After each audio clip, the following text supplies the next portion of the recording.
டிவிக்கு எப்படி ஆட்சிக்கு வந்தாங்க அப்படிங்கிற ரூட் மாஃபியாவால் வந்தாங்க அப்படின்னா பல கான்ட்ரவர்சி இப்போ போயிட்டுருக்கு. எந்த கான்ட்ரவர்ஷியானா என்ன, அவங்க வந்து மக்கள் ஓட்டு போட்டாங்க, ஜெயிச்சாங்க, ஆட்சி அமைச்சிட்டாங்க, அவ்வளோதான். அதோட முடிச்சோம். அது ரூட் மாஃபியாவால் பண்ணாங்களா, எதனால் பண்ணாங்க, ஏன் மக்கள் அவ்வளோ மூலம் இல்லாமல் இருக்காங்க, எல்லாம் சிந்திச்சு தான் வாக்களிச்சிருக்காங்க, ஒரு மாற்றம் வேணும்னு நினச்சிருக்காங்க. மாற்றமாக வந்து விஜய் சார் வந்திருக்காரு. ஸோ இதை வந்து அக்செப்ட் பண்ணிவிட்டு அங்கே எல்லோரும் வந்து மூவ் ஆன் ஆகி தான் ஆகணும். உடனே ரூட் மாஃபியாவில் இருந்தாங்க, அதுவான இருந்தாங்க அப்படிலாம் சொல்லக்கூடாது. விஜய் சார் வந்து மக்கள் அக்செப்ட் பண்ணியிருக்காங்க. ஸோ நம்மளோட முதல்வர் விஜய் சார் தான். அவர் வந்து மக்கள் தான் தேர்ந்தெடுத்திருக்காங்க. ரூட் மாஃபியா வந்து மூளைச்செலவெல்லாம் பண்ணலை அவங்கள. ஸோ இதெல்லாம் வந்து தப்பு கிடையாது. ரூட் மாஃபியாவில் தான் பண்ணாங்களா அப்படின்னா இல்லை. இப்போ இங்கே என்ன பிரச்சனை அப்படின்னா, இவங்க இன்னொரு விஷயம் என்ன சொன்னாங்க, டிஎம்கேல கல்வித்தரம் சரியில்லை அப்படின்னாங்க. நேற்று ராஜமோகன் சார் என்ன சொன்னார், கல்வி வந்து தமிழ்நாட்டில் உங்களுக்கே தெரியும் எப்பயுமே நல்லா இருக்கணும் அப்படின்னு.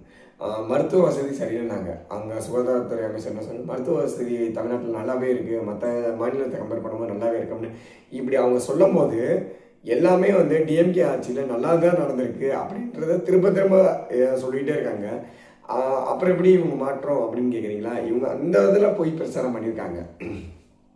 கல்வி சரியில்லைங்கிறத வந்து நம்ம அக்செப்ட் பண்ணிக்கவே முடியாது. ஏன்னா மற்ற ஸ்டேட்டை கம்பேர் பண்ணும்போது தமிழ்நாடு வந்து 80 90 100% சூப்பராக பண்ணிக்கிட்டு இருக்காங்க. அந்தளவுக்கு ஒரு பர்ஃபெக்டான ஒரு கல்வியை கொடுத்துட்டு தான் இருக்காங்க. நம்மளனா நீங்கள் உங்கள் ஸ்டேட்டில் இல்லை உங்கள் பக்கத்தில் ஸ்டேட்னு சொல்கிறேன் பக்கத்தில் உள்ள ஸ்கூல்லலாம் போய் விசாரிச்சு பாருங்கள், கல்வித்தரம் எப்படி இருக்குது, என்னென்ன மாதிரி ஸ்கீம்லாம் வந்து அலோவ் பண்ணியிருக்காங்க, அதாவது என்னென்ன ஸ்கீம்லாம் அவங்க புதுப்பிச்சிருக்காங்க, என்னென்னலாம் இருக்குது, என்னென்னலாம் பயன்படுது மாணவர்களுக்கு நீங்கள் கேட்டு பாருங்கள், உங்களுக்கே தெரியும். அவ்வளோ ஒரு திட்டத்தை கொண்டு வந்திருக்காங்க அந்த கவர்மெண்ட். அதனால் அதை வந்து இல்லைன்னு சொல்ல முடியாது. பட் அதனால மட்டும் இந்த கவர்மெண்ட் வந்து இப்படி போய் சொல்லி தான் வந்தாங்களா அப்படிலாம் இல்லை. மக்கள் வந்து ஒரு மாற்றத்தை விரும்பியிருக்காங்க. ஏன்னா எவ்வளோ நாள் தான் அந்த டிஎம்கேன்னு நம்ம இருக்கிறது அப்படின்னு இருந்திருக்காங்க.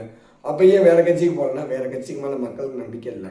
விஜய் சார் நம்பியிருக்காங்க, விஜய் சார் பக்கம் போயிருக்காங்க. பார்க்கலாம், விஜய் சார் நல்லா ஆட்சி தருவார்னு தான் நம்புகிறோம். சுற்றி உள்ளவங்களாம் விஜய் சார் நம்பாமல் அவர் பதவி இருக்கும்போது ஒரே ஒரு விஷயம் சொன்னார், இங்கே சென்டர் ஒன்று தான், அது நான் தான் அப்படின்னாரு. அந்த சென்டர் படி அவர் செயல்படணும்.